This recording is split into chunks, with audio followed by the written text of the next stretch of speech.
The autumn of 1879 painted the Dakota Territory in breathtaking hues of amber and gold, but inside the dilapidated Miller homestead, darkness prevailed.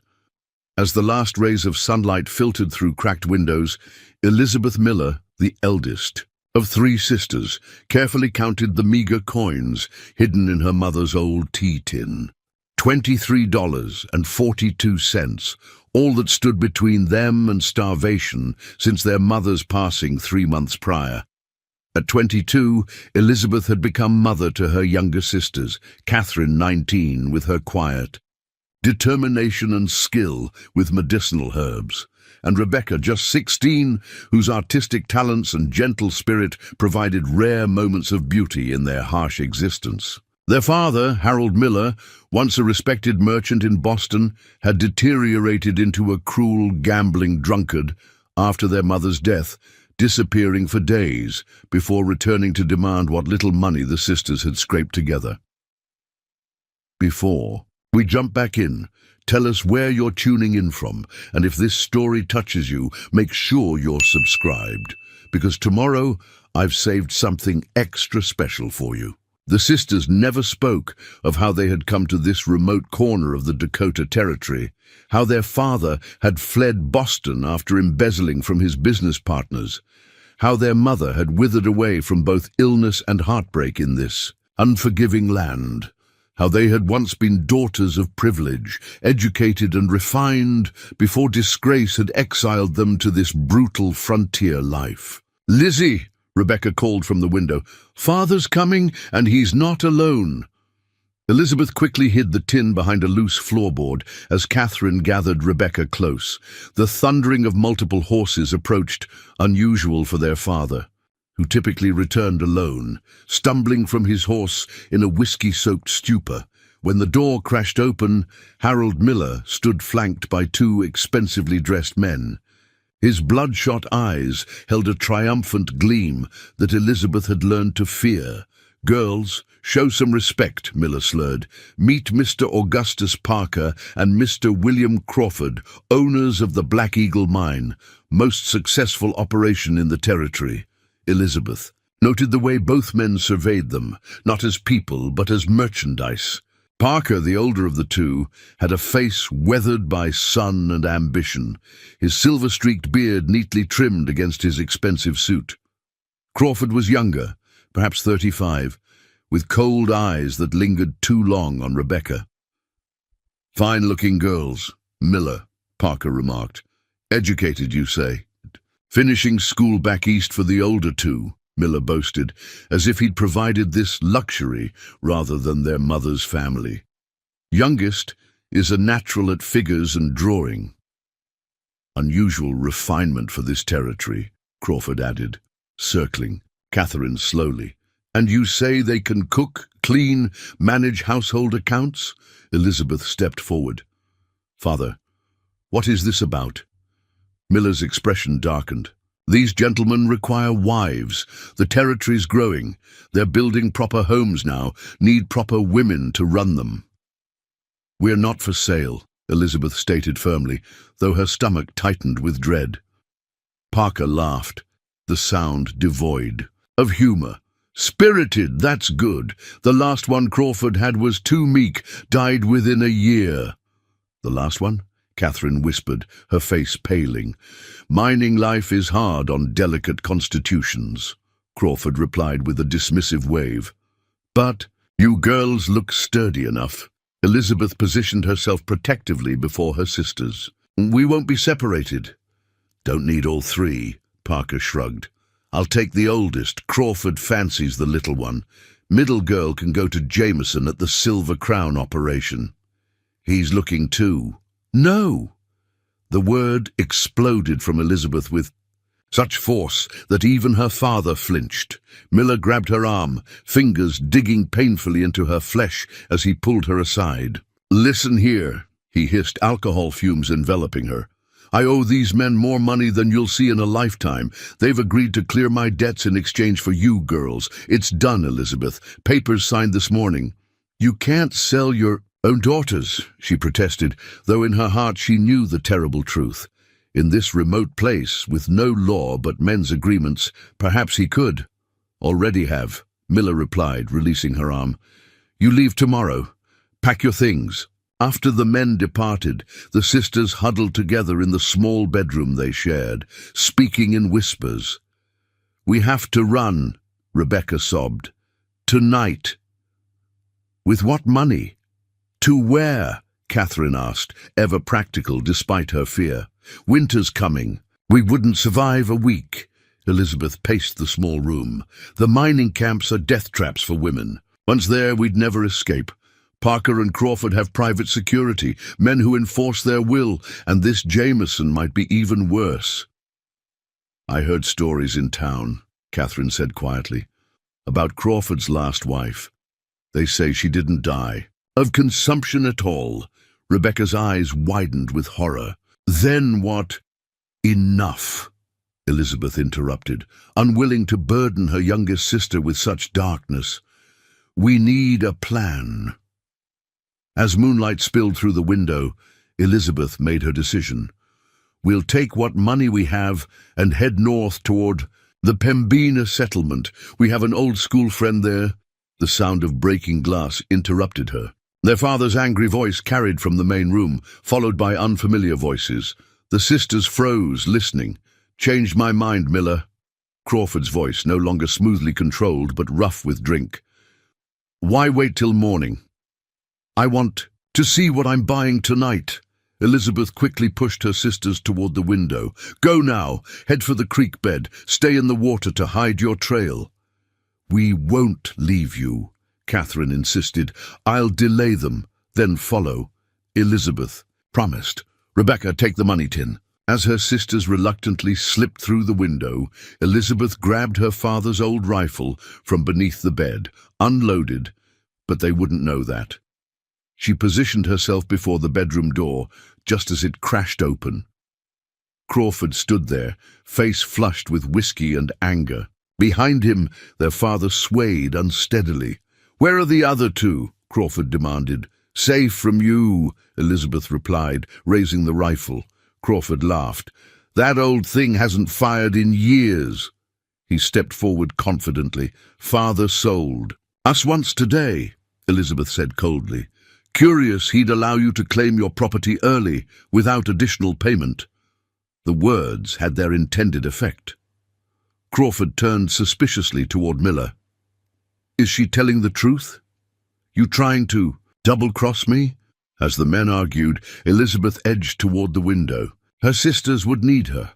Whatever happened next, they would face it together, but they would never submit to being sold like cattle to these cruel men who saw women as disposable possessions in their empire-building ambitions.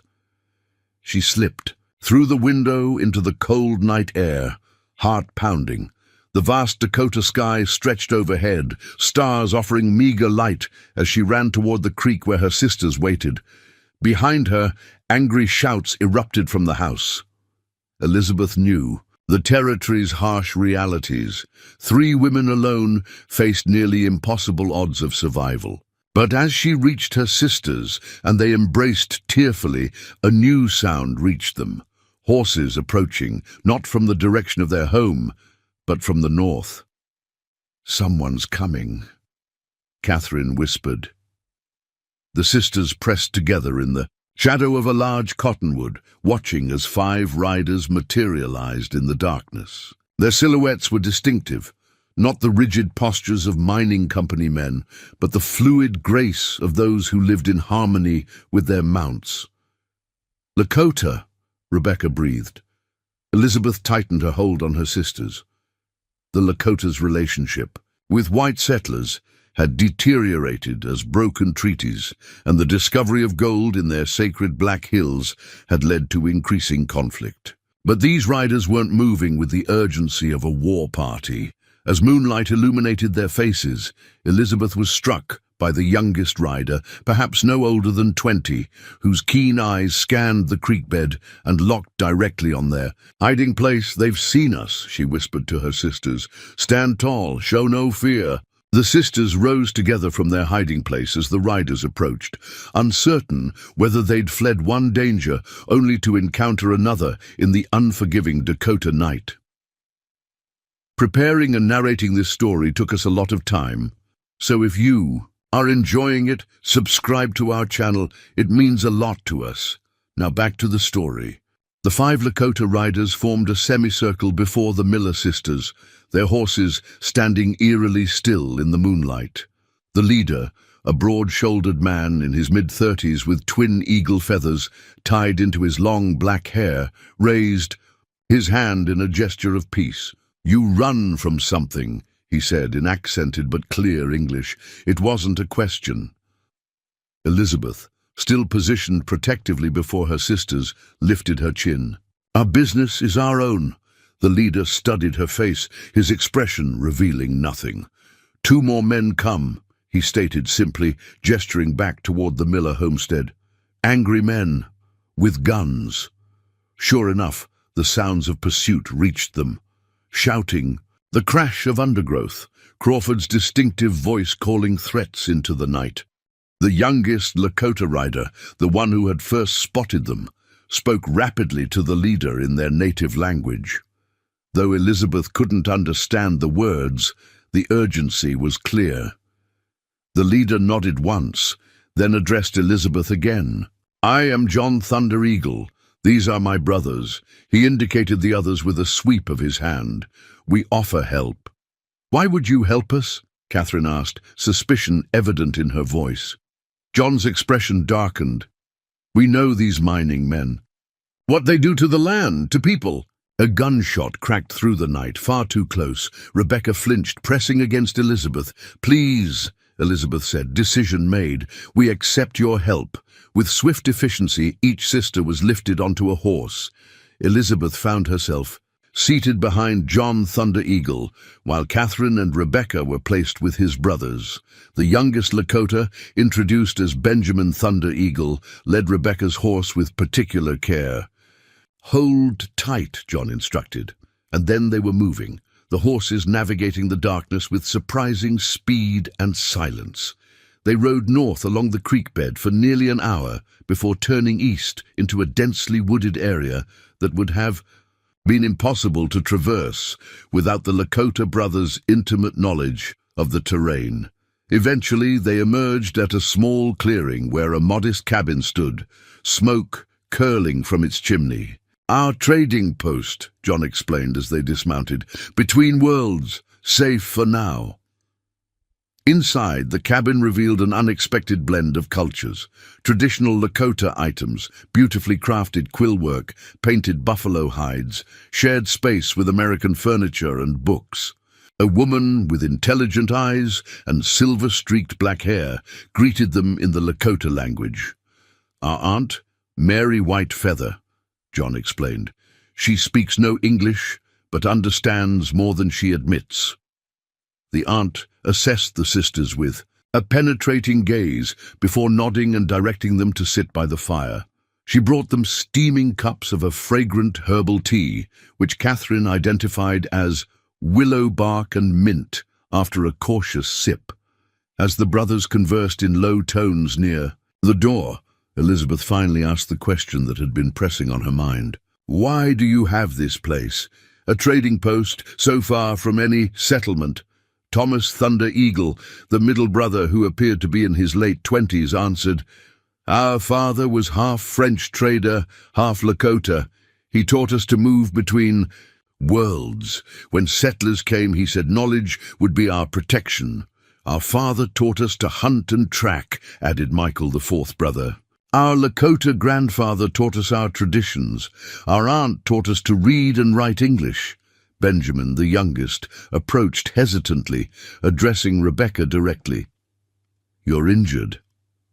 He gestured to a scratch on her arm from their hasty escape through the window. Rebecca looked surprised, having hardly noticed it in the chaos. "It's nothing."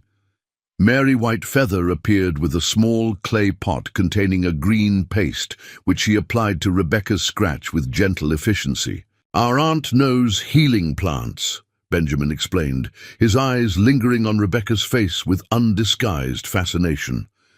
As the initial tension eased, the sisters explained their situation, their father's gambling debts, the sale to the mining barons, their desperate flight. John's face hardened as he translated for his aunt. These mining men, Parker, Crawford, Jameson, they destroy everything they touch, the land, the water, the people. You've had dealings with them before, Elizabeth observed. They tried to claim our grandfather's land last year, Thomas explained. When papers and threats failed, they sent men with guns. What happened? Catherine asked. A smile ghosted across Thomas's face. They discovered that Lakota shadow warriors still exist. Mary spoke up then, her words translated by John. These men believe they own the earth and everything on it. They collect beautiful things without caring for them, land, gold, women. We aren't the first, are we? Elizabeth asked quietly. Other women have been acquired by these men. John and Thomas exchanged a look before John answered. 3 Cheyenne sisters last winter, 2 Swedish immigrants in spring. We've heard stories of others. And what happened to them? Catherine pressed, though her expression suggested she already knew the answer. The Swedish girls died of fever. Within months, Michael said gently. The Cheyenne sisters disappeared. Crawford claimed they ran away. Rebecca shuddered. And you think that would have been our fate? No one needed to answer. Later, as the sisters settled onto pallets near the fire, they whispered among themselves. Can we trust them? Catherine asked, ever practical. They risked themselves to help strangers, Elizabeth replied. That counts for something. Benjamin seems kind, Rebecca murmured, a faint blush coloring her cheeks. Elizabeth smiled, despite their dire circumstances. Rebecca had always responded to beauty and kindness, finding it even in the harshest situations. We'll need to move on tomorrow. These mining men won't give up easily. Father signed actual papers. Where will we go? Catherine's question hung in the air.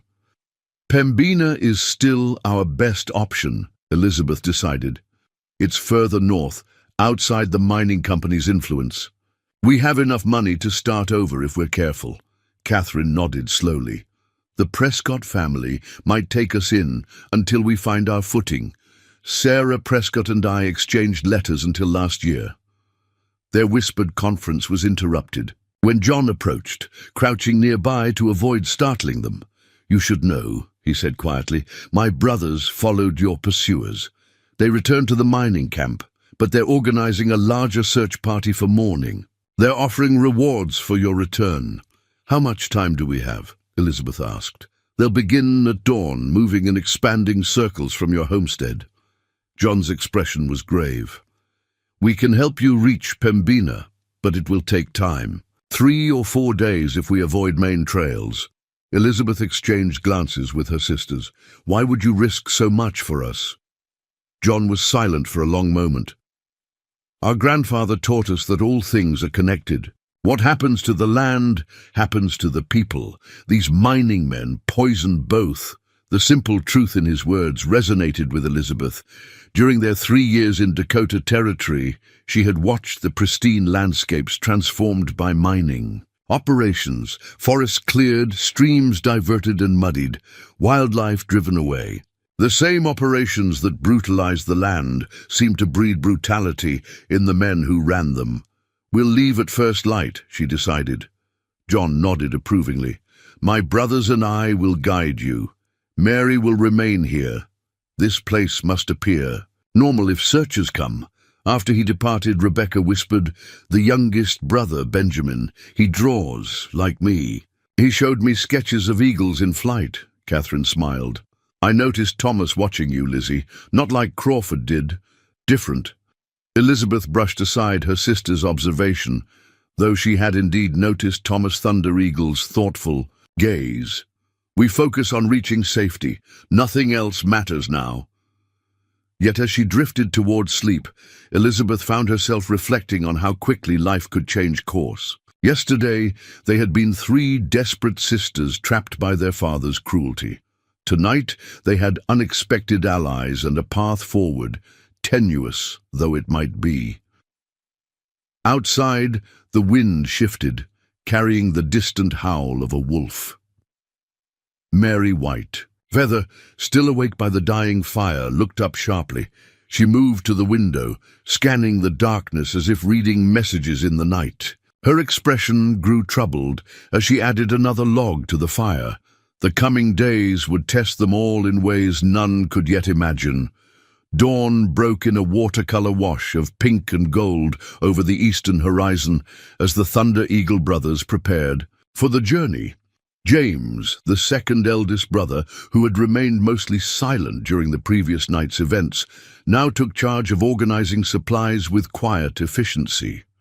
"We travel light," he instructed the sisters as he handed each a small pack. "Take only what you need." Elizabeth noted how differently the brothers dressed this morning. Gone were any obviously native elements that might draw unwanted attention. Instead, they wore the practical garb of frontier hunters and trappers. Only eagle feathers tied discreetly into John and Thomas's hair hinted at their heritage. Mary Whitefeather embraced each sister before their departure, pressing a small leather pouch into Catherine's hands. "Medicines," John translated as his aunt spoke. "She says you have the knowledge to use them." Catherine appeared surprised. "How does she know?" "She saw how you identified the tea last night," Benjamin explained. "She says you have the healers." Outside, Michael returned from scouting, his expression grim. "Riders from the mining camp, 8 men heading this way. They're following our trail from last night." "How is that possible?" Elizabeth asked. "We were careful." "Harold Miller is with them," Michael replied. "Your father knows this area well." Elizabeth's heart sank. Of course her father would join the search. His gambling debts wouldn't be forgiven if the sisters escaped. His very survival depended on their capture. John issued rapid instructions. "Thomas, take the sisters north through Pine Creek Ravine. James, Michael, Benjamin and I will create false trails, then meet you at Broken Hawk Ridge by sunset. Before anyone could argue," he continued, "Thomas is our best pathfinder. You'll move faster with fewer people." Within minutes, they were moving through the forest, Thomas leading the 3 sisters in single file. They kept to rocky ground when possible, crossed streams repeatedly, and used every trick Thomas knew to obscure their trail. Elizabeth, struggling to keep pace with Thomas's confident stride, finally asked, "How did your family come to settle? Here, between worlds as you call it?" Thomas glanced back, his expression softening slightly. "Our father, William Thunder Eagle, was a translator during the treaty negotiations 20 years ago. He saw what was coming and prepared us for it." "By teaching you both worlds' ways," Elizabeth observed. Thomas nodded. He said, "We must be like water, able to flow around obstacles, to freeze or evaporate, to wear away stone through persistence." "And your mother?" Catherine asked from behind. A shadow crossed Thomas's face. "She died when Benjamin was born. 12 winters passed." They traveled in silence after that, moving steadily northward through increasingly rugged terrain. Around midday, Thomas led them into a narrow ravine where a swift creek tumbled over moss-covered rocks. "We rest here," he announced, indicating a small clearing beside the water. 15 minutes only. While the sisters gratefully sank to the ground, Thomas scaled a nearby outcropping to survey their back trail. "Your brother Benjamin," Rebecca said quietly to Catherine and Elizabeth. "He told me their Lakota name is Wakinyan-Tanka, Thunder Eagle in English. Their grandfather was a respected medicine man." "You learned much in a short conversation," Elizabeth observed with a hint of sisterly teasing. Rebecca blushed. "He speaks softly but says much." Thomas descended and joined them, accepting dried meat from his pack that he shared among them. The mining companies, Elizabeth began, accepting her portion. You said they tried to claim your grandfather's land. How did you stop them? Thomas studied her for a moment before answering. We showed them that paper laws aren't the only laws. You fought them? Catherine asked, concern evident in her voice. Not with bullets, Thomas replied. With knowledge. The mining operations depend on supply routes, water access, laborers willing to work. All these can be disrupted. Elizabeth understood immediately. You've been sabotaging them. A ghost of a smile touched Thomas's lips. We prefer to think of it as restoring balance. Further conversation halted when Thomas suddenly tensed, head tilted as he listened intently. Without a word, he motioned for them to gather their things and follow him deeper into the ravine. The sisters moved swiftly, following Thomas's silent directions as he led them through a narrow fissure in the rock wall. The passage opened into a small cave, hidden completely from the main ravine. "Stay here," he whispered. "No sound." Thomas disappeared back through the passage, moving with such fluid grace that he seemed to melt into the stone itself. Huddled together in the damp darkness, the sisters listened. After several breathless minutes, they heard what Thomas had detected. Voices echoing against the ravine walls, the clink of metal, horses' hooves on stone. "Spread out," a harsh voice commanded. "Crawford, they can't be far. Miller swears they headed this way." "The hell would they come up here for?" another voice grumbled. "Nothing but wilderness for 50 miles. "Found something!" a third voice called. "Fresh tracks by the water!" Elizabeth's heart hammered so loudly she feared it might betray their position. Catherine gripped her hand tightly while Rebecca pressed against her other side, trembling slightly. Sounds of the search party grew more distant, moving upstream as they followed whatever trail they'd discovered. Just when the sisters thought it safe to breathe again, footsteps approached their hiding place.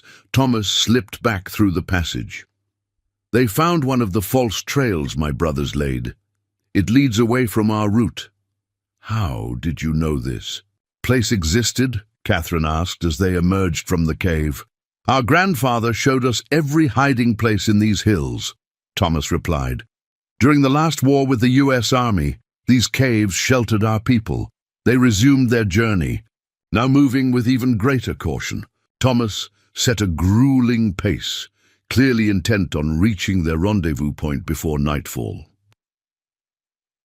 By late afternoon, exhaustion weighed heavily on the sisters. Rebecca, the youngest and smallest, struggled visibly. Without comment, Thomas lifted her onto his back and continued walking as if he carried nothing at all. "I can walk," Rebecca protested weakly. "Save your strength," Thomas replied. "The hardest part comes next." The hardest part proved to be a steep ascent up what appeared to be an unclimbable ridge. Thomas showed them handholds and footholds, invisible to untrained eyes, helping each sister navigate the treacherous climb. At the summit, Broken Hawk Ridge offered a commanding view of the surrounding territory. The mining operations were visible. To the southwest, ugly gouges in the earth, denuded hillsides, streams running cloudy with tailings. "There," Elizabeth pointed, "Parker's men are returning to the camp." Thomas studied the distant riders through narrowed eyes. "They've abandoned the search for today. They'll resume tomorrow with more men." "How can you possibly know that?" Catherine asked. "Because that's what I would do," Thomas replied simply. "They'll bring trackers from other mining camps, offer larger rewards." The first stars were appearing in the eastern sky when John and his brothers materialized from the forest below, climbing swiftly to join them on the ridge. "We led them on a fine chase," Michael announced with evident satisfaction. "Parker's men went 10 miles west. Crawford's headed east. And father?" Elizabeth asked quietly. "Returned to the mining camp with Crawford," James reported. "He looked unwell." Elizabeth felt conflicting emotions. Concern for the broken man who had once been a loving father, before drink and desperation had twisted him, and relief that he was no longer directly pursuing them. John surveyed the group. "We've gained a day, maybe two, but our journey to Pembina is just beginning." As night fully claimed the sky, the brothers constructed a minimal camp, a small, smokeless fire in a rocky hollow that would never be visible from below. James produced dried meat, berries, and cornmeal cakes that they shared equally among the group. Benjamin sat beside Rebecca, sketching in the dirt with a stick. "This is Eagle's Pass," he explained, showing the route ahead. "Here, we leave Dakota territory. Beyond is less controlled by mining interests. And more dangerous in other ways," John added. "The boundary between nations means little to those who live outside all laws." Elizabeth caught Thomas watching her across the fire, his expression unreadable in the flickering light. When their eyes met, he didn't look away. Instead, he moved to sit beside her. "You should sleep," he said quietly.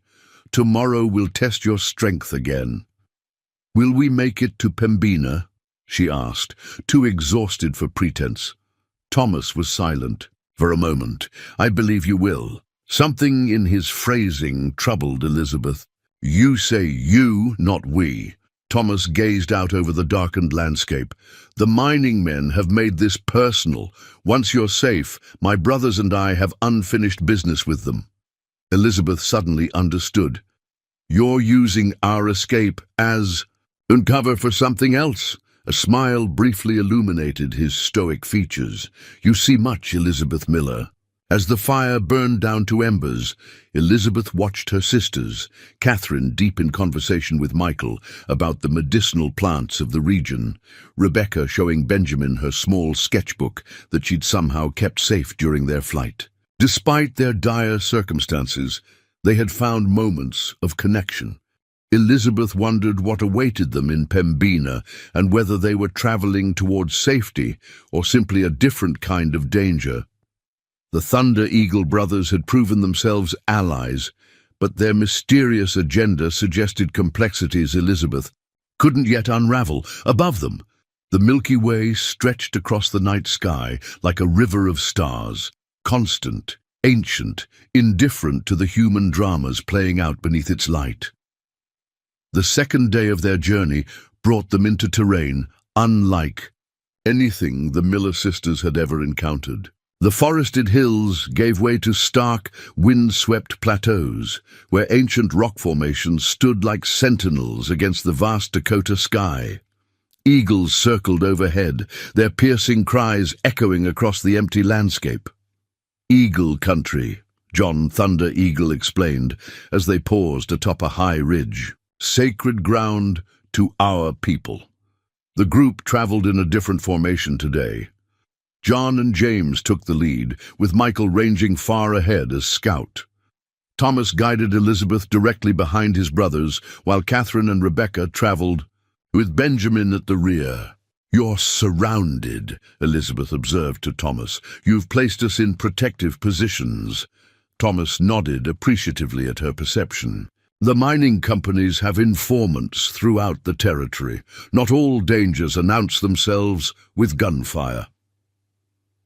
As they descended into a narrow valley, Elizabeth noticed Catherine deep in conversation with Michael, who had temporarily rejoined. The main group, her normally reserved sister, was animated, pointing to various plants along their path.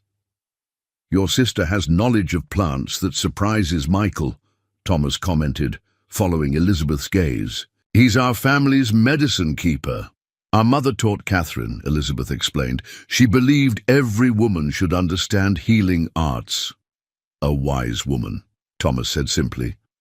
They made good time throughout the morning, stopping only briefly at a clear spring to refill water skins. By midday, they reached a curious formation where massive boulders created a natural shelter beneath an overhanging cliff. "We rest here," John announced. "James has gone ahead to ensure our path remains." "Clear!"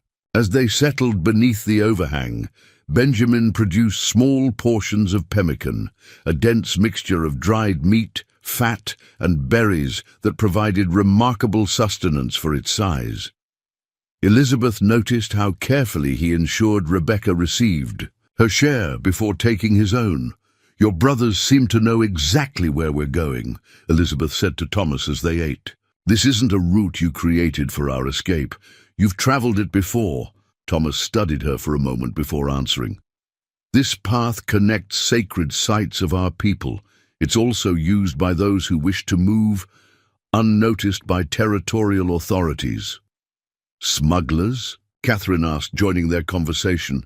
"Some call them that," John interjected. "Others might say they're people moving goods without paying unjust taxes to a government that claims land it never rightfully acquired." Elizabeth considered. "This and these traders have helped your family." "We help each other," Thomas clarified. "Information, safe passage, occasional sanctuary." Their rest was interrupted when James returned, his normally composed expression troubled. "Riders ahead, not mining men, boundary runners." John frowned. "How many?" "6, heavily armed, camped at Thunder Basin, directly in our path." The brothers exchanged glances that communicated volumes without words. "Who are boundary runners?" Rebecca asked quietly. Benjamin's youthful face hardened. "Men who hunt people for bounties, escaped prisoners, army deserters, runaway wives, anyone with a price." "Would they know about us?" Elizabeth asked, her stomach tightening with fresh anxiety. "If Crawford and Parker have spread word of a reward, they might," John answered grimly. "They have contacts throughout the territory." "Can we go around them?" Catherine suggested. James shook his head. "Not without adding 2 days to our journey. The only other passage north requires crossing open country where we'd be visible for miles." John considered their options. "We must face them directly. Better to confront the danger than flee into worse terrain." "Face them?" Elizabeth repeated, incredulously. "There are 6 armed men waiting to capture or kill us." "Not waiting," Thomas corrected. "They don't know we're coming. That gives us the advantage." John outlined a plan so audacious that Elizabeth initially thought he must be joking. The sisters would approach the boundary runners' camp openly, escorted by Thomas and Benjamin, presenting themselves as a legitimate travel party. Meanwhile, John, James, and Michael would position themselves strategically around the camp. "These men respect 2 things, strength and profit," John explained. "We'll offer them both." "What if they recognize us from descriptions?" Catherine asked. "They won't," Thomas assured her. "Boundary runners avoid mining company business. Too many complications. They prefer straightforward bounties." "And if they decide we're worth taking anyway?" Elizabeth pressed. John's expression was coldly confident. "Then they will discover why the Lakota were the most feared warriors of the plains." They approached Thunder Basin as dusk gathered, the massive depression in the earth still luminous. With the day's fading light, the boundary runners' camp was visible from the rim, 6 horses picketed near a large fire where men lounged, passing bottles and playing cards. Thomas and Benjamin had transformed their appearance yet again. Now they wore the clothes of prosperous frontier traders with visible firearms and confident bearings. The sisters had been instructed to follow their lead precisely. "Remember," Thomas murmured as they descended toward the camp, "you are my wife Elizabeth. Catherine and Rebecca are Benjamin's sister and betrothed. We are traveling to Catherine's wedding in Pembina." Elizabeth nodded, struggling to calm her racing heart. The boundary runners noticed their approach immediately, hands moving to weapons before recognizing the deliberate, unthreatening pace of their visitors. "Hail the camp," Thomas called when they were within earshot. "We seek to share your fire for the night." The largest of the boundary runners, a bearded man with a scar bisecting his left cheek, stood to greet them. "State your business, travelers." "Nathan." "Reed." Thomas introduced himself with a slight Eastern accent, entirely unlike his normal speech. "My wife Clara. My brother Samuel with his sister and betrothed. We journey to Pembina for the lady's wedding." The scarred man studied them suspiciously. "Dangerous country for women, hence our armed escort," Thomas replied easily. "We've goods to trade for the privilege of your fire." This offer visibly interested the boundary runners. Trail supplies, especially liquor, tobacco, and ammunition, were valuable commodities in this remote region. The leader gestured them forward. "Let's see your trade, then." Thomas produced a small pouch, revealing tobacco of a quality rarely seen on the frontier. A sample of our goods. The negotiation that followed demonstrated Thomas's remarkable ability to adopt another persona entirely. He haggled with good-natured determination, eventually securing their right to camp nearby in exchange for tobacco and 2 small bottles of whiskey. Elizabeth maintained her silence, as instructed, but observed the boundary runners carefully. These were dangerous men. Their eyes constantly assessed value and vulnerability. Their conversation deliberately revealed nothing of their business or destinations. Most concerning was the youngest member of their party, who watched Rebecca with undisguised interest. The groups maintained separate fires, though close enough for conversation. Thomas played his role masterfully, sharing just enough information to seem forthcoming while revealing nothing important. Benjamin remained protectively near Rebecca, clearly aware of the young boundary runner's interest. "Wedding in Pembina, you say?" the scarred leader asked during a lull. "Strange timing with winter approaching." "My brother-in-law is impatient," Thomas replied with a conspiratorial smile, and the lady's father was equally eager to see the match formalized. Elizabeth tensed at the mention of fathers, but the boundary runner merely laughed. "Ain't that always the way? Fathers happy to hand off their daughters." As darkness fully claimed the basin, the boundary runners grew increasingly intoxicated on their newly acquired whiskey.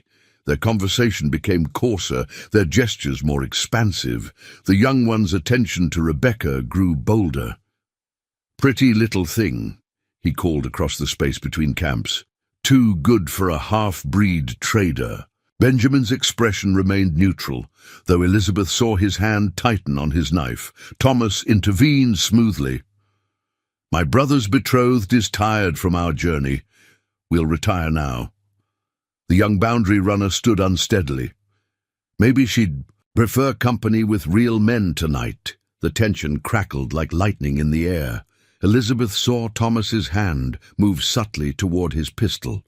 Before the situation could escalate, an owl's call sounded from the darkness. 3 hoots in rapid succession. The boundary runner's leader instantly grew alert. "Someone's out there!" Another owl call from the opposite direction. The scarred man cursed, drawing his pistol. "We're surrounded." "Not by us," Thomas said calmly. His fabricated accent dropped entirely. "Though I suggest you reconsider your companion's interest in my brother's woman." The young boundary runner's face contorted with rage. "You lying—" His words died as an arrow thudded into the ground at his feet, quivering with deadly promise. "Next one finds your heart," came John's voice from the darkness. The boundary runners froze, suddenly understanding their precarious position. "We mean no trouble," Thomas continued, his voice now carrying the unmistakable authority of a man accustomed to command. "We'll be gone by dawn. But understand this, these women are under our protection. Any man who threatens them tonight will not see tomorrow's sun." The scarred leader, calculating odds even through his whiskey haze, slowly lowered his weapon. "No quarrel with you, stranger." My man spoke out of turn. Elizabeth listened to this exchange with growing amazement. The Thunder Eagle brothers had transformed a potentially deadly confrontation into a grudging truce through perfect coordination and absolute confidence. As the boundary runners retreated to their side of the basin, Thomas whispered to the sisters, "Sleep in shifts. Dawn comes early, and we leave before first light." Under the vast, starry sky, surrounded by danger yet somehow protected by these remarkable brothers who moved between worlds with such fluid grace, Elizabeth finally allowed herself to contemplate what she had begun to feel for Thomas Thunder Eagle. admiration blossoming into something deeper and entirely unexpected. Whatever awaited them in Pembina, she knew with certainty that her life and her sisters' lives had been irrevocably changed by their encounter with the Thunder Eagle family. A change that had nothing to do with escape and everything to do with discovering strength she hadn't known she possessed. They departed Thunder Basin in the grey pre-dawn light, moving with hushed urgency. The boundary runners remained in their bedrolls, either genuinely asleep or wisely pretending to be. Only their leader watched through slitted eyes as the sisters and their protectors vanished into the mist. John set a punishing pace. "We must put distance between us and the basin," he explained during a brief water break. "Those men will be curious once they're fully awake." Elizabeth noticed the brothers had reverted to their most vigilant formation, John and James ahead, Michael ranging to the sides, Thomas guiding the sisters, and Benjamin watching their back trail. "Do you think they recognized us?" Catherine asked, voicing the fear that had kept Elizabeth awake most of the night. "Not as the Miller sisters," Thomas replied, "but as valuable women traveling with Lakota men. That's reason enough for their interest." The landscape changed dramatically as they journeyed northward. The stark plateaus gave way to rolling hills covered in tall grass that rippled like water in the strengthening wind. By mid-morning, they reached the banks of a wide, fast-flowing river. "The North Fork," John announced, "boundary between territories." Elizabeth studied the churning water with apprehension. "How do we cross?" "There," John pointed upstream where the river narrowed between two rocky outcroppings. "The Stone Sisters Crossing." James had already begun unpacking lengths of rope from his gear. "We build a line to steady ourselves. The current is strong, but the water only reaches chest height at its deepest." While the brothers prepared for the crossing, Rebecca approached Elizabeth with unusual solemnity. "Lizzie," she said quietly, "I need to tell you something about Benjamin." Elizabeth felt a flutter of concern. Her younger sister had always been impressionable, and she'd noticed the growing attachment between Rebecca and the youngest Thunder Eagle brother. "What is it, Becca?" "He told me about the mining companies, what they've really done to the Lakota people." Rebecca's gentle face reflected deep distress. "It's so much worse than we knew." Elizabeth glanced toward Benjamin, who was helping Michael secure the guide rope. "What did he tell you?" "The Black Eagle Mine, Mr. Parker's operation. It sits on land that was their grandfather's sacred prayer ground. When the mining company found silver there 3 years ago, the territorial authorities simply took it." Rebecca's voice trembled with indignation. "Their grandfather protested, so Parker's men beat him. He died from his injuries a month later." Elizabeth felt as if the ground had shifted beneath her feet. "Benjamin told you this?" Rebecca nodded. "Last night, while you were speaking with Thomas. That's why they've been disrupting the mining operations. It's not just sabotage, it's justice." Before Elizabeth could respond, Thomas called that the crossing was ready. The revelation would have to wait. Crossing the North Fork proved even more challenging than Elizabeth had anticipated. The rushing water pulled mercilessly at her legs, the smooth river stones treacherously unstable beneath her feet. Only the guide rope and Thomas's steady hand prevented her from being swept downstream. Catherine struggled halfway across, losing her footing on a submerged boulder. Michael reacted instantly, securing her against his body while they regained the rope. Elizabeth noticed her sister's face flush with more than exertion as Michael guided her to shore.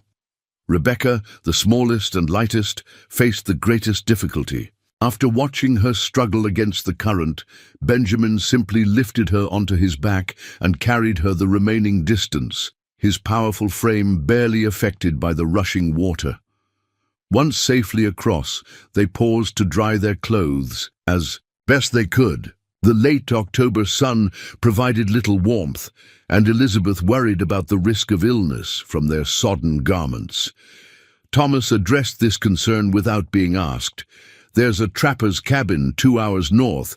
We can rest there and dry properly." As they resumed their journey, Elizabeth found herself walking beside John while Thomas scouted ahead. "Rebecca told me about your grandfather," she said quietly. John's expression remained impassive, but his eyes flickered with something, pain or anger, perhaps both. "Benjamin shouldn't have shared that story," he replied. "Why not?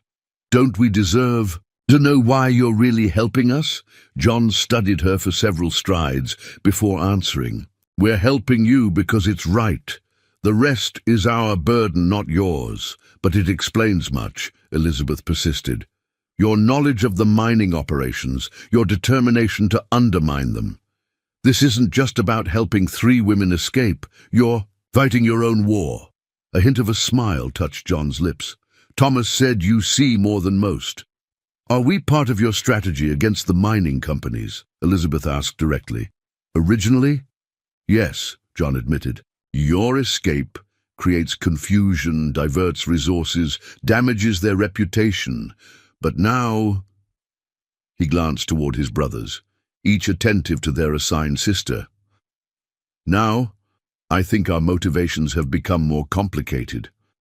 Elizabeth followed his gaze, understanding the implications. The connection between the sisters and brothers had evolved beyond strategic alliance into something none of them had anticipated. "What happened after your grandfather died?" she asked gently. John's face hardened. "The mining companies expanded. More land taken, more sacred sites destroyed. Our people were pushed further from ancestral grounds. Those who resisted disappeared or died in accidents. And no one in authority helped? The authorities?" John's laugh held no humor. "The territorial judge owns shares in Parker's company. The U.S. Marshal drinks with Crawford. This is the frontier, Elizabeth. Law is whatever those with power say it is." Elizabeth considered this bitter truth. In Boston, her father had moved in circles where law meant something, or had appeared to, until his own crimes revealed the preferential treatment wealth could purchase. Here in the territories, the pretense of justice seemed even thinner. "The trapper's cabin," she said, changing topics. "Another ally of yours?" John nodded. "Jacob Holloway, former Army scout who married a Crow woman. Another man between worlds."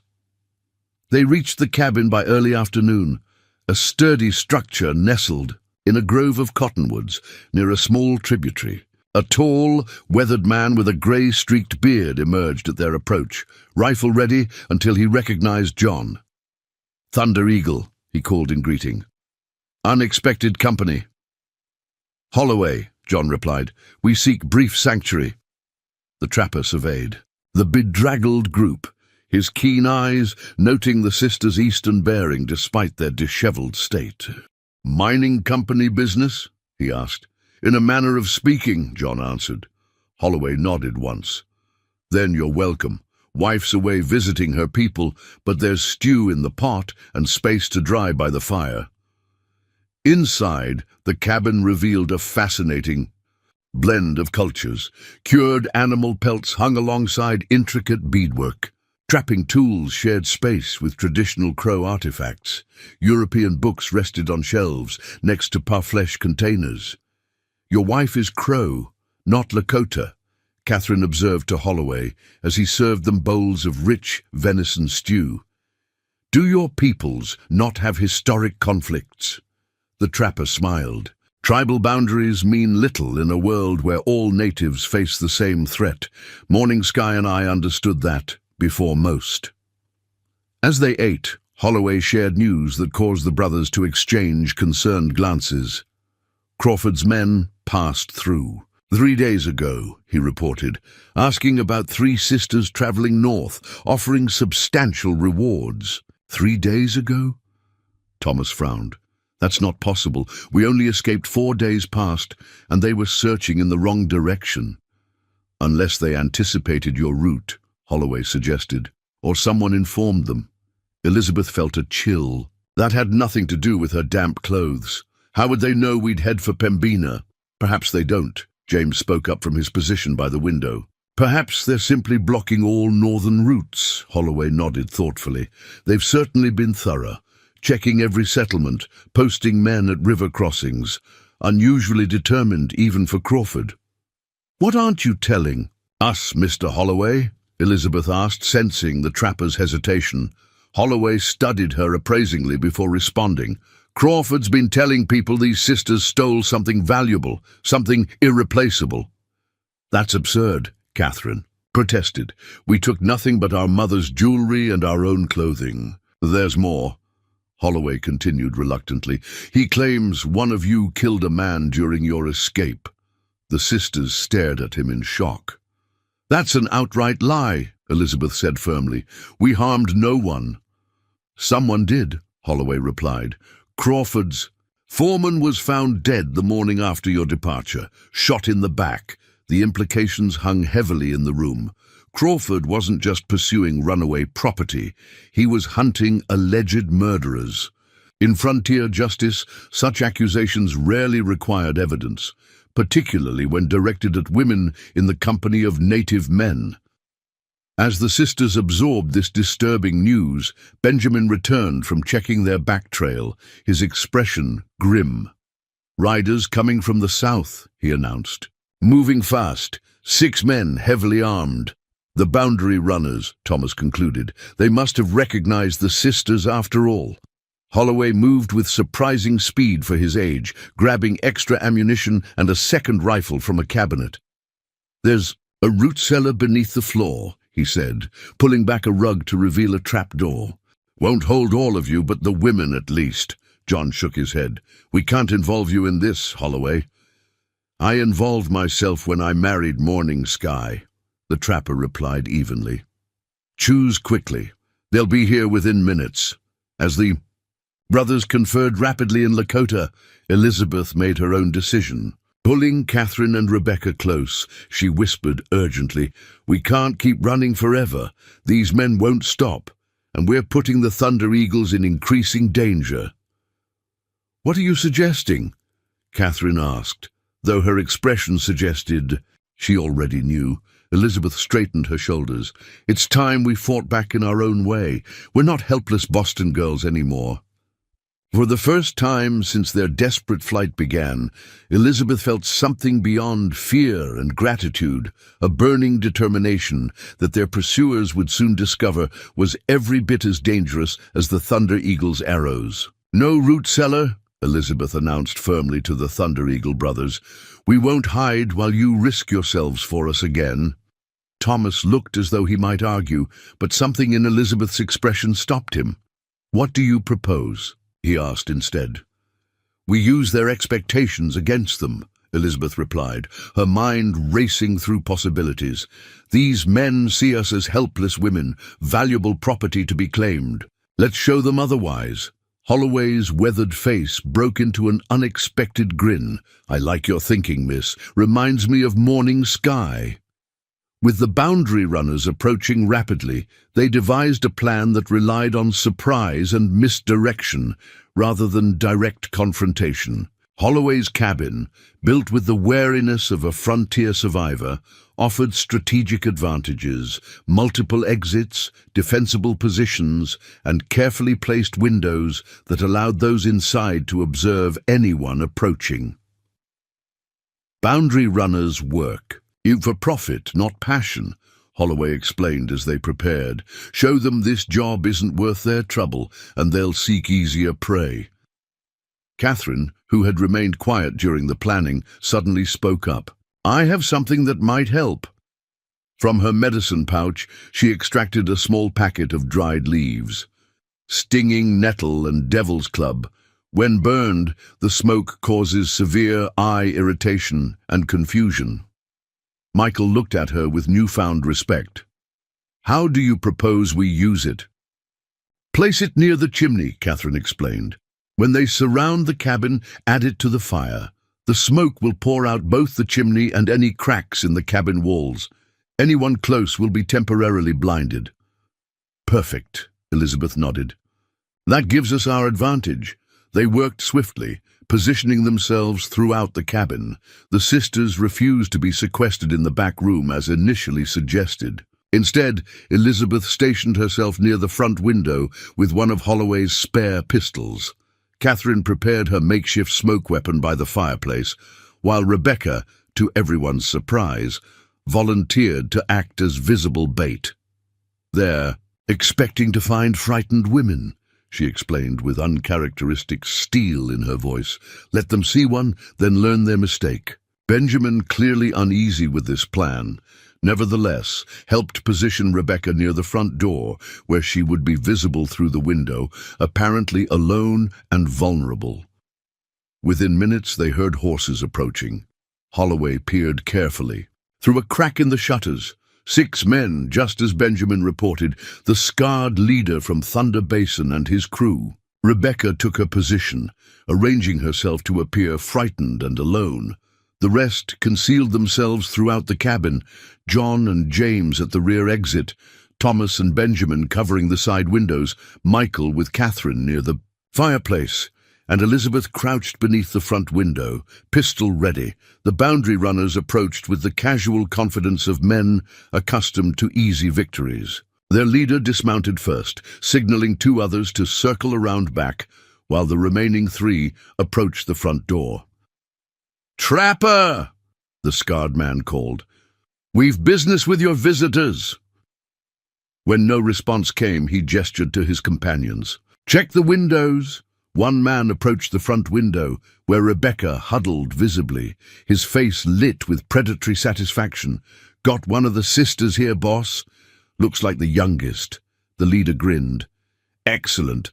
Flush her out." As the boundary runner raised his pistol to break the window, Rebecca suddenly looked directly at him, with an expression that was anything but frightened. The man hesitated, momentarily confused by her transformation. "Now!" Elizabeth shouted. Catherine tossed her prepared herbs onto the fire, which instantly belched thick, acrid smoke through the chimney and the cabin's strategic openings. Simultaneously, Thomas and Benjamin fired warning shots that splintered wood inches from the boundary. Runners' positions. The confusion that followed unfolded exactly as they'd hoped. The boundary runners, expecting easy prey, found themselves under attack from multiple directions while choking on the disorienting smoke. 2 men stumbled blindly, rubbing streaming eyes. Another fired wildly toward the cabin, his shots going wide. From the rear of the cabin came shouts as John and James engaged the men who had circled behind. Elizabeth heard the distinctive sound of fists connecting with flesh, followed by a heavy thud. The scarred leader, more experienced than his men, managed to dive for cover behind a water trough. "It's a trap!" he shouted. "Fall back!" Elizabeth seized the moment. Rising from her position, she leveled her pistol at the water trough and fired a precise shot that sent splinters flying just above the leader's head. "The next one finds your skull," she called out, her voice steady and authoritative, a tone she had never used before her life on the frontier. "We have no quarrel with you unless you make one. Leave now." For several tense heartbeats, the outcome hung in balance. Then the leader's voice came from behind the trough, strained but calculating. "What about our payment? Crawford's offering 500 for the 3 of you." "Crawford murdered his own foreman and blamed us," Elizabeth replied. "The bold lie. Blowing easily. He'll likely kill you too once you deliver us. Save the hassle." A pause followed this declaration. Elizabeth could almost feel the leader reassessing the situation, outnumbered, outmaneuvered, and now presented with the possibility of betrayal by his client. "Keep your distance and don't pursue us," Elizabeth continued, pressing her advantage. "Do that and you live. Follow us, and the next time we won't be so merciful." From the rear of the cabin, John and James emerged with a boundary runner between them, unconscious and bleeding from a head wound. They unceremoniously dragged him into view of his companions. "Your man will recover," John announced. "Consider him a gesture of good faith. Take him and go." The scarred leader finally emerged from behind the trough, hands raised in grudging surrender. "This job just lost its appeal," he muttered. Crawford didn't mention anything about Lakota warriors, or women who shoot like soldiers. Elizabeth maintained her aim as the boundary runners collected their injured companion and retreated to their horses. Only when they had ridden well out of range did she lower the pistol, her hands suddenly trembling with the aftermath of tension. "You did well," Thomas said quietly beside her. "Most men would have faltered under that pressure." "I surprised myself," Elizabeth admitted, studying the weapon in her hand with a mixture of pride and disbelief. Inside the cabin, Catherine was already tending to James, who had sustained a knife cut during the brief struggle at the rear door. Rebecca stood by the window, watching the boundary runners disappear into the distance, her face reflecting a newfound confidence. Holloway surveyed the minimal damage to his cabin with a philosophical shrug. "Been meaning to replace that shutter anyway." "They won't return," John stated with certainty as he cleaned his knife. "They know a bad bargain when they see one." Elizabeth considered their victory. "We've solved one problem, but Crawford's accusation of murder changes everything. We can't simply disappear into Pembina now. We'll be hunted throughout the territories. We must clear your names," Thomas agreed, "which means we need evidence of who really killed Crawford's foreman. The only way to get that is to go back." Elizabeth realized the enormity of the idea settling over her. "Back?" Catherine looked alarmed. "To the mining camp?" "Not directly," Thomas clarified, "but close enough to investigate. We have allies, miners who resent Crawford's methods, townspeople who fear him but might speak if protected." "It's too dangerous," Benjamin protested, looking at Rebecca. "More dangerous than being hunted as murderers for the rest of our lives," Elizabeth countered. "If we reach Pembina with this accusation hanging over us, we'll never be safe, never be free." A lengthy discussion followed, with arguments for continuing northward versus turning back to confront the false accusation. Throughout, Elizabeth noticed a subtle shift in the dynamic between the sisters and brothers. They were no longer simply protectors and protected. They had become partners in a shared struggle. By dusk, a new plan had taken shape. They would continue to Pembina as planned, but along a route that would bring them within range of Silverton, the settlement nearest Crawford's mining operation. There, Thomas and Elizabeth would seek evidence to disprove the murder accusation, while the others prepared a safe haven in Pembina. "We leave at first light," John decided. "The boundary runners have given us a brief reprieve, but Crawford's men will not be far behind." As the others prepared for the journey, Elizabeth found herself alone with Thomas on Holloway's small porch, watching the sunset paint the western sky in crimson and gold. "You're not who I thought you were when we first met," Thomas observed. "Nor are you?" Elizabeth replied. "I believed you were wild savages, and you thought I was a helpless eastern lady." Thomas smiled faintly. "We were both wrong. Yet here we are, planning to confront one of the most powerful men in the territory with nothing but determination and hope." "We have more than that," Thomas said quietly. "We have truth, and each other." The simple statement lingered between them, laden with meanings neither was yet ready to fully acknowledge. For now it was enough to stand side by side, watching the darkness gather over the frontier that had shaped them both in unexpected ways. Inside the cabin, Rebecca sketched by lamplight, not the delicate flowers and landscapes of her Boston days, but detailed drawings of Crawford, Parker, and the boundary runners, faces of men who would recognize them, men they needed to avoid or confront. Catherine and Michael sorted through Holloway's herb stores, preparing medicinal packets for the journey ahead, their hands occasionally brushed, each contact followed by quick glances and subtle smiles. The journey that had begun as a desperate flight was transforming into something entirely different, a mission of justice that none could have anticipated. When they fled into the darkness 3 nights earlier, dawn broke over Holloway's cabin with a pink-gold light that belied the gravity of the decisions made the previous night. The trapper had risen early to prepare provisions for their journey: dried venison, corn cakes, and a special tea blend that Catherine had helped create from his herb stores. "This route will take you northeast through Swift Creek Pass," Holloway explained, tracing the path on a crude map spread across the table. "It's longer than the direct trail to Pembina, but keeps you on high ground with good visibility." John studied the map intently. "And Silverton? How do we approach without being seen?" Holloway indicated a forested ridge. "Miners' cabins cluster here, at the settlement's edge. Crawford's office is central near the assay building. Best observation point is this ridge, close enough to watch, but outside regular patrol routes." Their plan had evolved during the night. Rather than splitting the group immediately, they would travel together to a sheltered valley 3 miles from Silverton. From there, Thomas and Elizabeth would venture into the settlement to gather information while the others established a secure camp. 2 days only, John had insisted.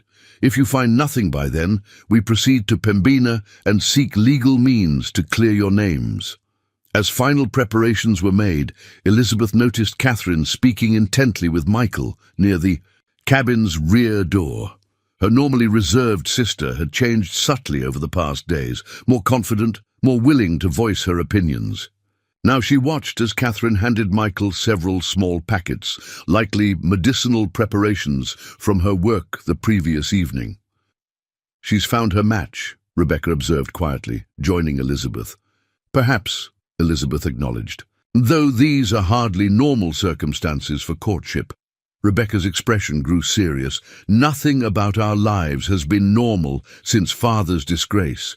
Maybe this is our chance to build something true from all the falsehood." Elizabeth regarded her youngest sister with surprise. The naive girl who had left Boston was vanishing, replaced by a young woman with unexpected wisdom. "What about you and Benjamin?" Elizabeth asked gently. A blush colored Rebecca's cheeks. "He sees things others miss. Not just tracks and signs, but beauty in small moments. Last night he showed me how to listen to the wind through pine needles. Each species makes a different song." Before Elizabeth could respond, Thomas approached, his expression unusually solemn. "A moment, Elizabeth." They walked a short distance from the cabin, stopping beneath a massive cottonwood. Thomas seemed to struggle with his words, unusual for a man normally so composed. "What we attempt at Silverton," he finally said, "involves considerable risk." "I'm aware," Elizabeth replied, "but necessary." "Yes, which is why—" He hesitated, then continued with quiet intensity. "Should something happen to me, you must promise to continue to Pembina. Your sisters need you." Elizabeth studied his face, the strong lines, the watchful eyes that had guided them through countless dangers. "And if something happens to me," she countered. A shadow crossed his features. "That is not a possibility I'm willing to consider." The simple declaration hung between them, weighted with meaning neither was prepared to fully express. Their departure from Holloway's cabin was efficient and swift. The trapper would remain behind to maintain appearances and provide misdirection should any pursuers come calling. Before they left, he pressed a small carved figure into Elizabeth's hand, a bear, fashioned from dark wood. "For courage," he explained. "Morning Sky's people believe the bear lends its strength to those who honor it." The journey to the sheltered valley passed without incident, though all remained vigilant. By mid-afternoon, they had established a camp concealed within a dense grove of pine and aspen. A small stream provided fresh water, and natural rock formations offered protection from the wind that had grown increasingly bitter as November approached. As evening fell, Elizabeth and Thomas prepared for their mission to Silverton. They would travel light, no unnecessary equipment that might slow them or identify them as outsiders. Both dressed in the plain, practical clothing that would attract minimal attention in a mining settlement. "Remember," John instructed as they prepared, "to depart observation only. Do not engage directly with Crawford's men." "2 days," Thomas confirmed. "If we find nothing, we return and proceed to Pembina." Elizabeth embraced her sisters, holding each tightly for a moment longer than necessary. "Stay alert. Listen to John. And the others." "Be careful," Catherine whispered. "Crawford is dangerous when crossed." Rebecca pressed something into Elizabeth's hand, a small folded paper. "Open it when you need remembering," she said cryptically. With final preparations complete, Elizabeth and Thomas slipped away from camp as darkness settled fully over the landscape. They traveled by moonlight, Thomas leading with the confidence of one who could read the night as clearly as day. "We'll reach the observation point by dawn," he explained as they navigated the rugged terrain. "Rest today, then enter Silverton tomorrow evening when the miners return from their shifts." "How will we gather information?" Elizabeth asked. "We can hardly ask Crawford's men directly about the murder. Mining camps have their own source of knowledge," Thomas replied. "Saloons, laundresses, storekeepers, those who see everything but are often themselves unseen." They traveled through the night, speaking little but moving with growing synchronicity. Elizabeth realized she had adapted to frontier movement, placing her feet carefully, balancing on uneven ground, maintaining awareness of her surroundings. The refinements of Boston society seemed to belong to another lifetime. As promised, they reached the ridge overlooking Silverton as the first light touched the eastern horizon. The settlement sprawled below them, a haphazard collection of wooden structures dominated by the large mill building where ore was processed. Even at this early hour, smoke rose from its massive chimney. Mining operations never truly ceased. Thomas led her to a sheltered hollow where dense pines provided both concealment and windbreak. "We'll rest here today," he said, unpacking the small oilskin containing their provisions. As Elizabeth settled against a fallen log, her hand encountered the paper Rebecca had given her. Unfolding it carefully, she found a small, exquisitely rendered sketch, not of their family or their journey, but of Elizabeth herself, captured in a moment of determination during their confrontation with the boundary runners. Beneath the image, Rebecca had written a single line, "Who we become matters more than who we were." "Your sister has remarkable talent," Thomas observed, noticing the drawing over her shoulder. "She always has," Elizabeth agreed, carefully refolding the paper. "But this is different from her Boston landscapes. There's a strength in the lines now." "The frontier changes people," Thomas replied. "Some it breaks, others it reveals." They spent the day observing Silverton through Thomas's small spyglass, noting patterns of movement, identifying key buildings, locating Crawford's office. A substantial structure with a porch that wrapped around 2 sides. Men came and went continuously, many carrying document pouches or equipment. By late afternoon, they had formulated their approach. Elizabeth would visit the settlement's small general store, where women were commonplace and gossip flowed freely. Thomas would observe the saloon, where miners often spoke more freely after a few drinks. "Crawford's foreman was killed 3 nights ago," Thomas reasoned. "The event will still be fresh in people's minds." As dusk gathered, they prepared to enter the settlement separately. Elizabeth had pinned her hair severely beneath a plain bonnet and wore her most practical dress, nothing to suggest education or refinement. "If you're threatened, return immediately to this position," Thomas instructed. "Don't wait for me." "And you?" Elizabeth asked. "I've moved through settlements like this many times," he assured her. "I'll be fine." Before they parted, Thomas surprised her by taking her hand. "Be careful, Elizabeth Miller. You've become—" He paused, seemingly searching for adequate words. "Important to all of us." The simple statement contained volumes of unspoken meaning. Elizabeth squeezed his hand in acknowledgement, then turned toward the path that would lead her into Silverton and a confrontation with the man who had attempted to purchase her and her sisters like cattle. As she descended toward the scattered lights of the settlement, Elizabeth reflected on the extraordinary journey that had brought her to this moment. She had fled in terror less than a week ago, certain only of the need to protect her sisters from a terrible fate. Now she was walking deliberately toward danger, not just to clear their names, but to seek justice for wrongs that extended far beyond their own suffering. Behind her, Thomas watched until she disappeared among the first buildings, his expression revealing a concern that went beyond their mission. Then he too began his descent, taking a different path that would bring him to the settlement's rough edges, where his presence would draw less attention. Neither could have anticipated what awaited them in Silverton, revelations that would transform their understanding of Crawford's pursuit and forever alter the course of all their lives. Elizabeth entered Silverton with measured steps, careful to maintain the bearing of a miner's wife on an ordinary errand. The settlement bustled with early evening activity.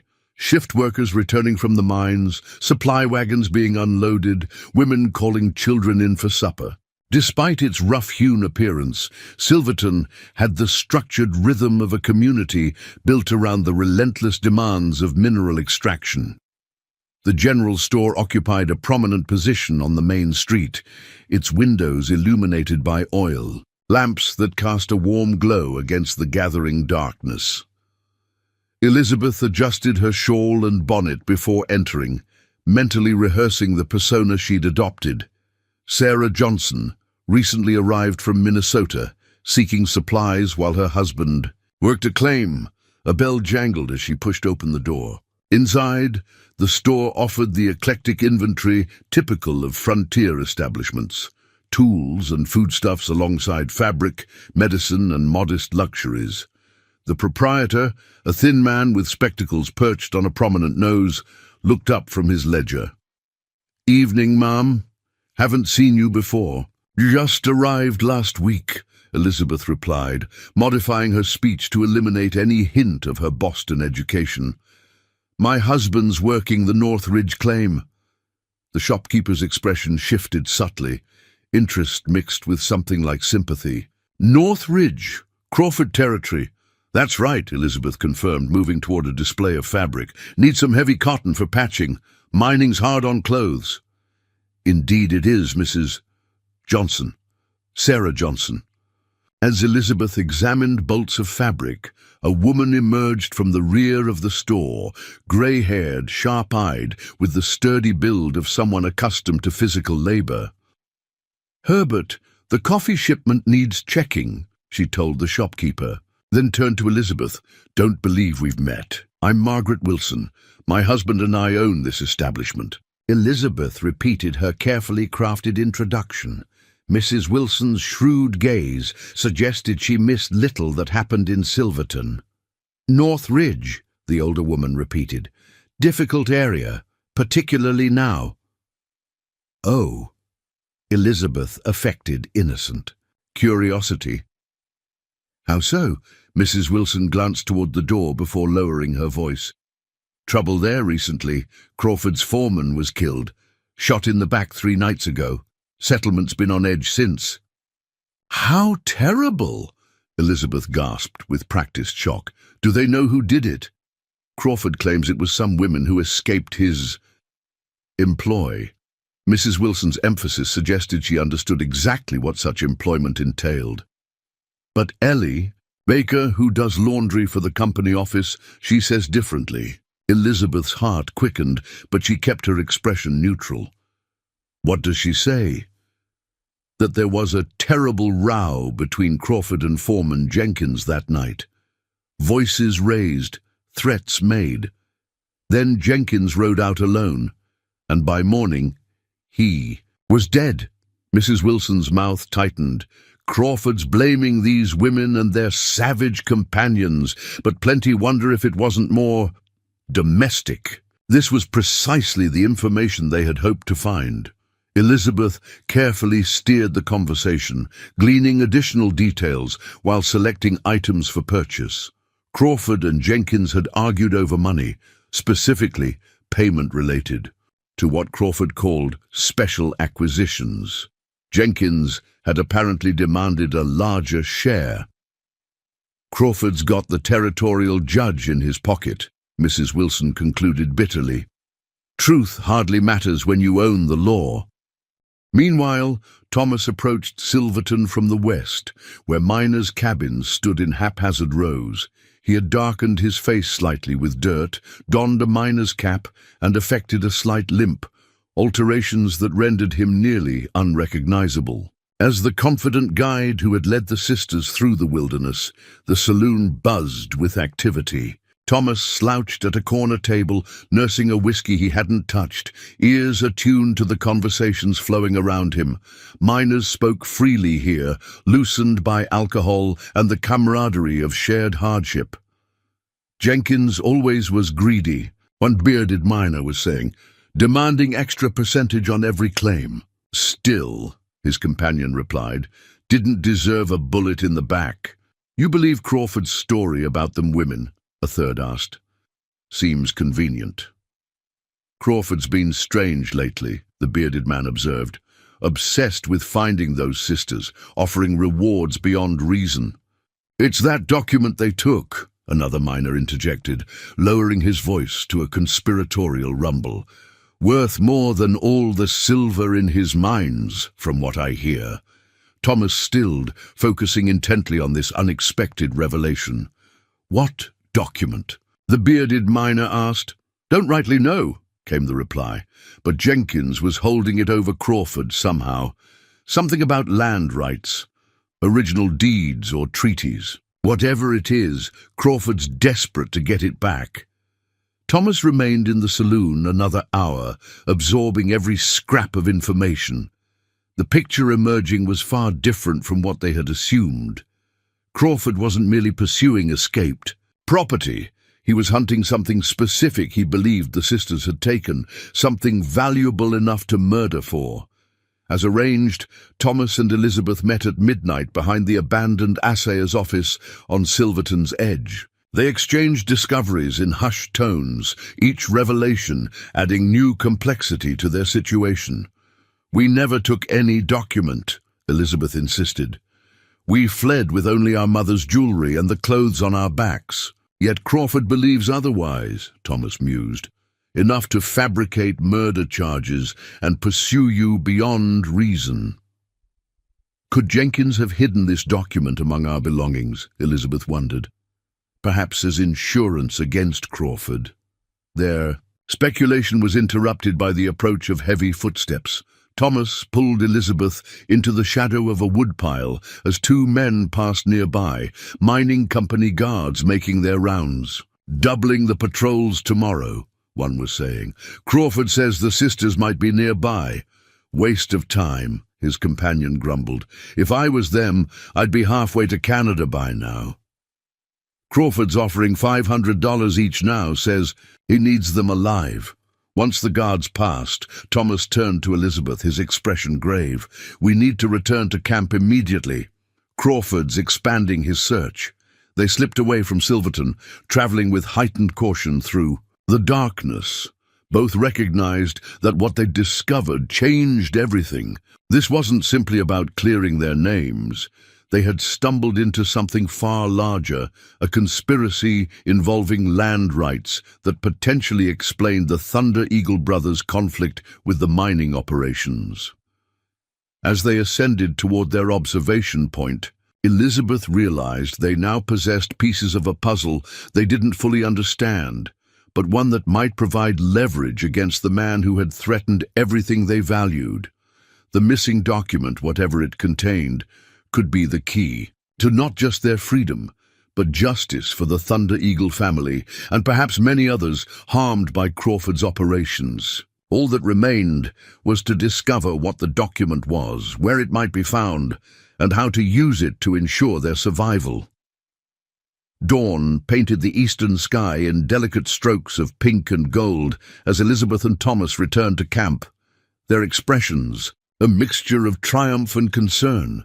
The others were already awake, tension evident in their postures.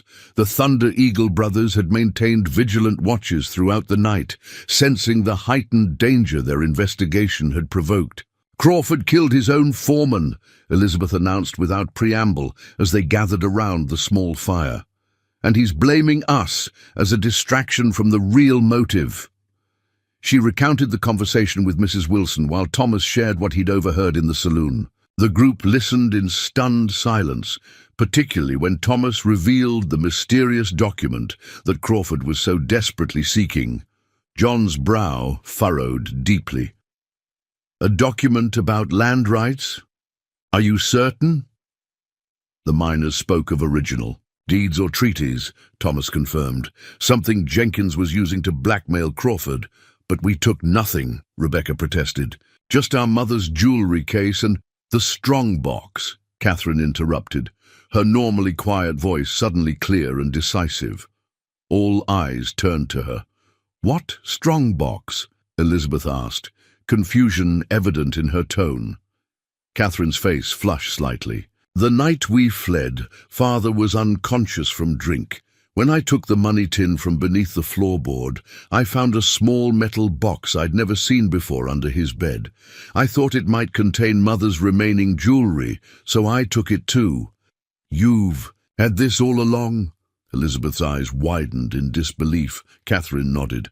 "It was locked. In our haste to escape, I simply wrapped it in my spare clothing. When we found nothing valuable in Mother's jewelry case, I assumed the strongbox would be equally worthless." "Where is it now?" John asked urgently.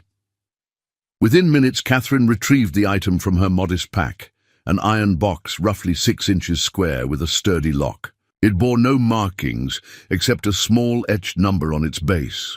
"Jenkins must have given this to Father for safekeeping," Elizabeth reasoned, turning the box in her hands. "Perhaps as insurance against Crawford. Father likely had no idea of its significance. Just another potential item to barter for whiskey, or perhaps he knew exactly what it was," Michael suggested.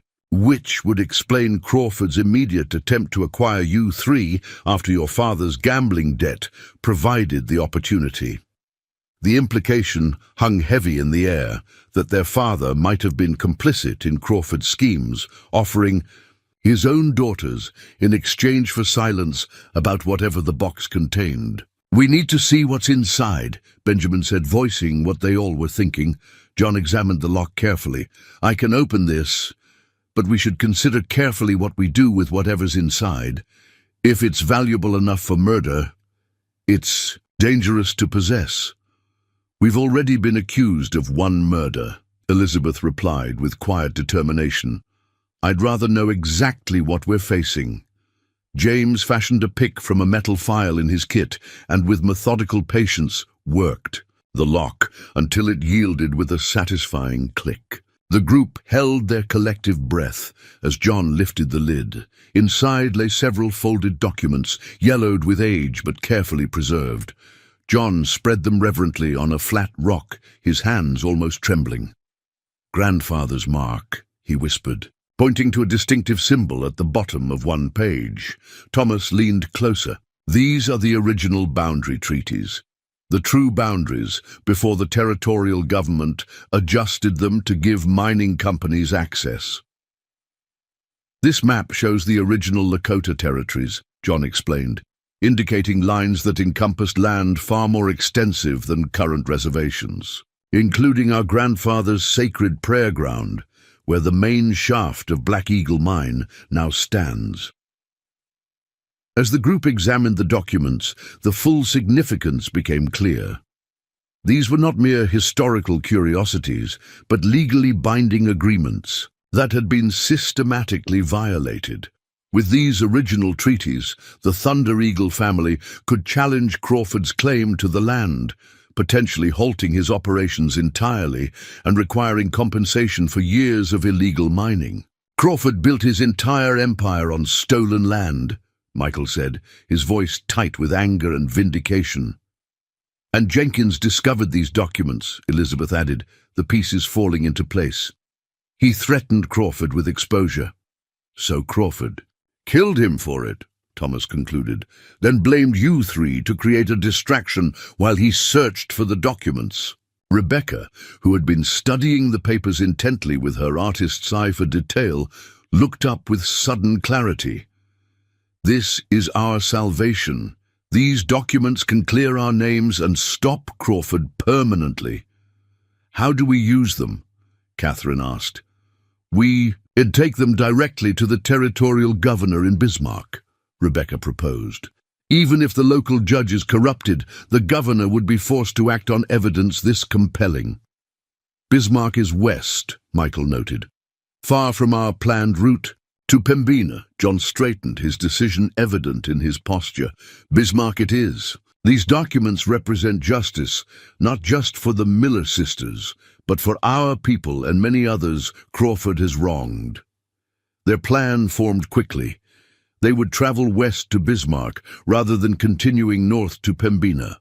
The journey would be dangerous. Crawford's men would be watching all major routes, but the potential reward outweighed the risk. As preparations began for their departure, Thomas pulled Elizabeth aside, leading her to a quiet spot beneath a towering pine.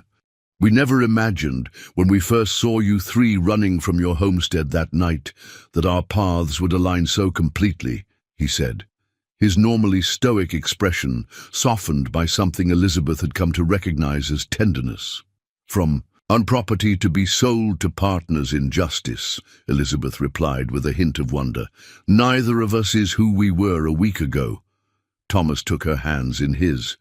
When this is over, when Crawford is brought to justice and your names are cleared, what do you wish for your life, Elizabeth Miller?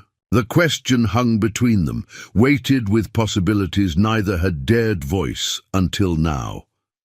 A week ago, I only wished for safety, she answered honestly. Now I find myself wanting something I never considered possible on the frontier. A life of purpose, perhaps even. She hesitated, unused to such directness. Happiness, Thomas suggested. A shared future? Elizabeth met his gaze steadily. Yes, though I never expected to find either running for my life through Dakota territory with a Lakota guide. Thomas smiled, a rare, full expression that transformed his features. Life follows unexpected trails. The wise traveler adapts to the path as it reveals itself. Similar conversations unfolded throughout the camp. Catherine and Michael sat beside the stream, heads bent together as they discussed medicinal practices that blended their different traditions. Rebecca showed Benjamin her latest sketches, plans for a series of illustrations documenting the Thunder Eagles' struggle for their ancestral lands. By midday, they were traveling west toward Bismarck, moving with renewed purpose. John devised a strategy to protect their precious evidence. The documents were carefully divided among them, no single person carrying all the proof, ensuring that even if someone was captured, Crawford could not reclaim everything. Their journey to Bismarck would span 4 days of hard travel across increasingly open country where concealment would be difficult. Yet as they rode beyond the shelter of the valley, Elizabeth felt something she hadn't experienced since before her father's disgrace. Hope, not just for survival, but for justice and a future of her own choosing. 3 weeks later, the Territorial newspaper published a front-page story that sent shockwaves throughout Dakota Territory. Mining magnate arrested Crawford, charged with murder, land fraud. The article detailed sensational revelations, how 3 sisters, wrongfully accused of murder, had presented territorial authorities with documents proving extensive land fraud. Crawford's subsequent arrest had revealed evidence of multiple crimes, including the murder of his own foreman. What the newspaper didn't record was the private meeting in the governor's office where Elizabeth Miller and Thomas Thunder Eagle had presented their evidence together, she articulating the legal implications with her Boston education, he providing testimony about the sacred lands that had been stolen from his family. Nor did it describe how Harold Miller, confronted by territorial marshals, had broken down and confessed his role in Crawford's scheme, how he had agreed to hold documents Jenkins had stolen from Crawford's safe, never imagining the danger he was placing his daughters in. In the aftermath, justice moved with unexpected swiftness. Crawford's mining operations were suspended pending full investigation. The territorial government, eager to avoid scandal that might delay statehood, moved to restore at least partial rights to the Lakota lands illegally seized. The Miller sisters, officially cleared of all charges, found themselves with unexpected options. Elizabeth declined an offer to teach at the territorial school, instead partnering with Thomas to establish a trading post at the crossroads between the white settlements and Lakota lands, a place where fair exchange could replace exploitation.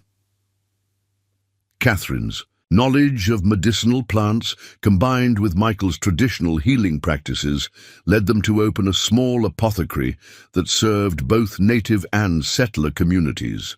Their marriage the following spring became a symbol of the bridge their family was building between worlds. Rebecca's artistic talents flourished under Benjamin's encouragement. Her illustrations of Lakota traditions and the changing frontier, published in Eastern newspapers, helped reshape perceptions of Native peoples throughout the country. Their partnership, both professional and personal, produced works of lasting significance. Harold Miller, granted a second chance he scarcely deserved, embraced sobriety, and eventually became the unlikeliest advocate for fair treatment of Native peoples, a man working to atone for past wrongs through humble service. As the harsh Dakota winter settled over the land, the extended Thunder Eagle Miller family gathered in their newly constructed home, a spacious lodge that incorporated elements of both cultures. Outside, snow blanketed the landscape in pristine white, covering the scars of mining operations, but not erasing them entirely. Healing, like justice, would take time. John Thunder Eagle, the eldest brother who had led them through their darkest days, raised a ceremonial pipe. To our grandfather, whose wisdom guides us still, may the land he loved heal under our care.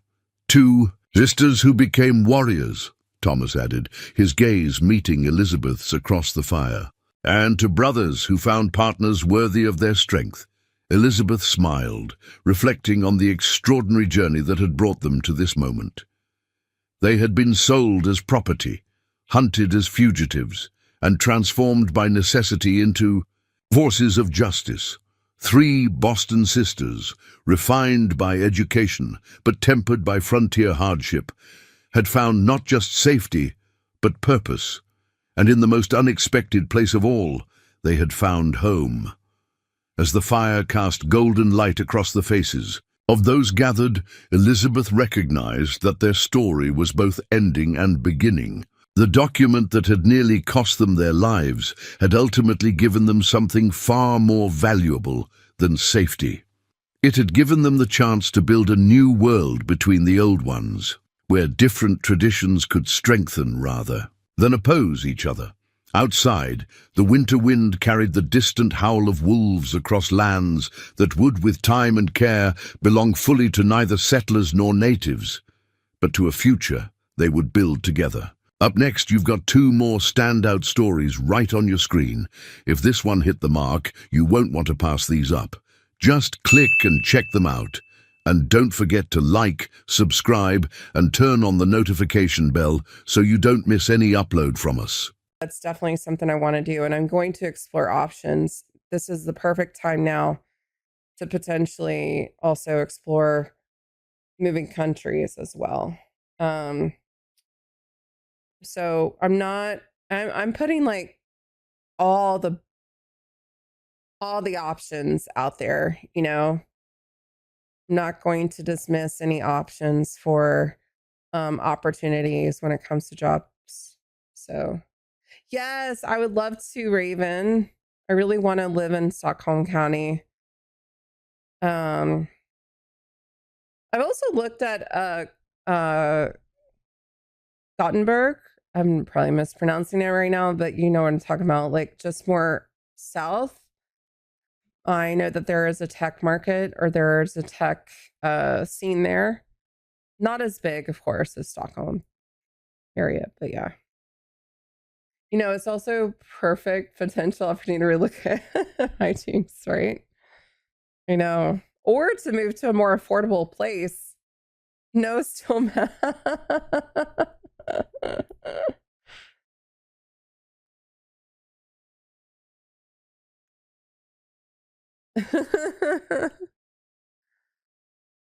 Yeah.